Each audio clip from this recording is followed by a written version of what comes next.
ऐसे प्रश्न के उत्तर भी उपरोक्त प्रसंग में है। ऋषि ने अत्याचार तो पिछले जन्म में किया था, तब तो उसी सूली पर चढ़ाया गया नहीं, और इस जन्म में तो तपस्या कर रहा था, फिर भी सूली पर चढ़ना पड़ा। कारण यही है कि कर्म का फल निकलने में समय लगता है। आज बोई गई आम की गुठली 5 साल बाद आम देगी। इसी प्रकार कर्म भी 5 साल, 50 साल या 500 साल बाद भी फल बनकर सामने आ सकता है। इसी बीच यदि पुण्य कमा लिया गया तो पाप के फल के रूप में होने वाला नुकसान या मिलने वाला दुख पहाड़ से राई या सूली से कांटा हो सकता है, जैसे कि उपरोक्त प्रसंग में महर्षि के साथ हुआ। फल मिलने में जो समय का अंतराल मिलता है, उससे मनुष्य फायदा उठा ले। श्रेष्ठ कर्म करके पाप की जटिलता को सुलझा ले। ये भी कर्म गति द्वारा दिया गया सुंदर अवसर ही कहेंगे। कई सोचते हैं यही न्याय तो तब हो जब गाली देने वाले के जीभ तुरंत कट जाए, पर नहीं, इस सृष्टि चक्र के नियम इतने कठोर नहीं है।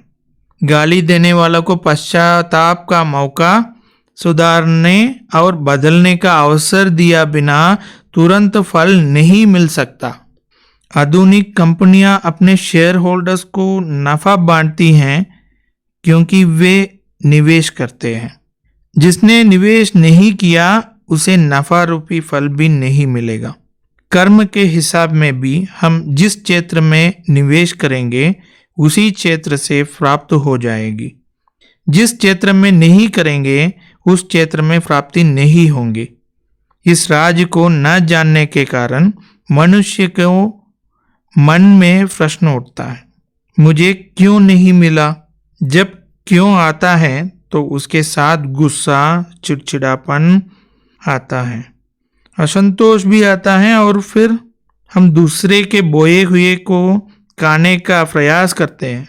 इससे कर्म का हिसाब और उलझ जाता है। इसलिए कहा गया है, सहज मिले सो दूध बराबर। क्यों, क्या में नहीं उलझेंगे। एक धर्मशाला में उद्घाटन अवसर पर नंबरवार नाम सहित कुर्सियों लगी हैं। धर्मशाला निर्माण में सबका गुप्त धन लगा है। केवल आयोजकों को पता है कि किसने कितना योगदान दिया है। जिनकी कुर्सियों सबसे अंत में है, उनको असंतुष्टता है कि हमारा नाम आगे क्यों नहीं। वे आयोजकों पर इल्जाम लगाएंगे, आगे की सीट वालों से ईर्ष्या करेंगे, क्योंकि उन्हें सबके योगदान का ज्ञान नहीं है। ये तो एक छोटी सी धर्मशाला के निमित्त कार्यक्रम में आगे पीछे की सीटों की छोटी सी बात है, परंतु ये सारी दुनिया तो बहुत बड़ी धर्मशाला है।